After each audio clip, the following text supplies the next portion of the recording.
Hi everyone, my name is David Yop and I am one of the partners here at Flip Side, and thank you for taking a road trip to Memphis, Tennessee and Flip Side Pinball Bar.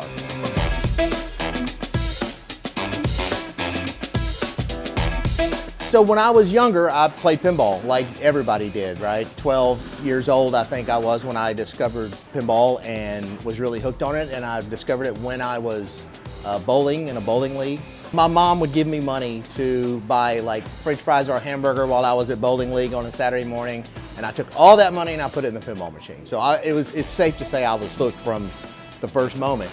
So about 10 years ago or 12 years ago, I discovered that there was a World Pinball Championships in Pittsburgh. And I knew at that point, because I hadn't played pinball in so long, they had like 350 pinball machines.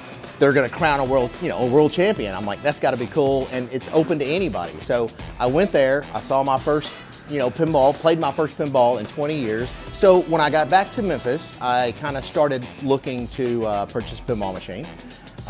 And that was about 9 years ago.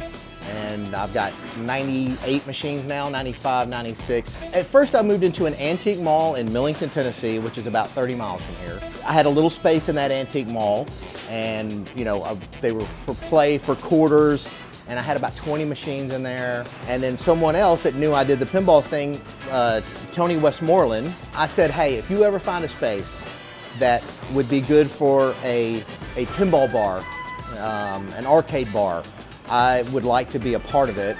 And they found this space, and here we are. Pinball, as well as everything in this bar, is what I call a gravity game. So it requires gravity. So you have darts, you have pool, you have bubble hockey directly behind me, and you have pinball. They're all real world physical games, no algorithms. It's not something you can play on your phone. But pinball is a physical game with a steel ball that rolls around on a play field. There are targets to hit that score points, and then the newer machines have deeper rule sets where there are not only targets to hit but missions to complete. I probably spend on the order of 16 hours a week just maintaining what's here, and then I also restore the machines. And a restoration of an old machine, and I was telling you, pinball over my right shoulder here, was the most recent thing I restored, and that probably has about 80 or 90 hours of work in it.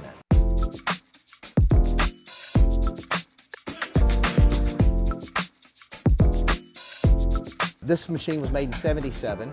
I was 13 years old. So every day at the 7-Eleven, a friend of mine and I would walk to that 7-Eleven and find scrounge quarters however we could, return pop bottles or whatever.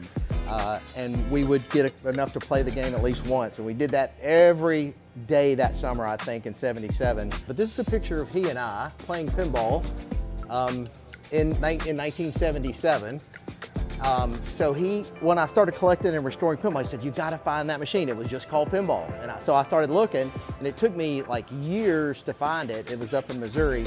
At the height of COVID, I drove up there and bought this machine, but sadly he died before I could get it restored. But I always told him, I said, Darren, I'm gonna get it restored, and I'm gonna get it, I'm gonna put it out where people could play it. So I just made the plaque for me and him.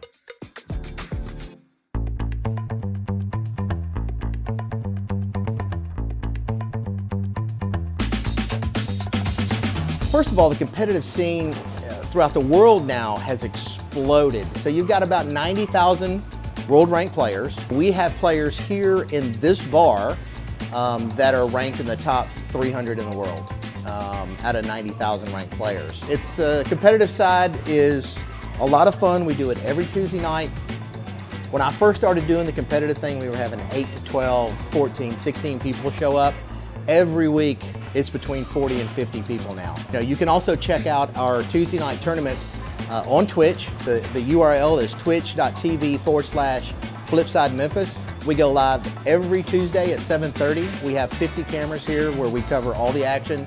So you will kind of see how a tournament runs and the different formats that we use for the tournaments. when I first started doing this, even back in the antique mall, the one thing that about pinball is it's not very much of a spectator sport. People were standing on chairs to try to see the action. I'm like, gotta be a better way, right? So I just bought cheap security cameras and I mounted them over the machines, and I made what I call a gallery monitor.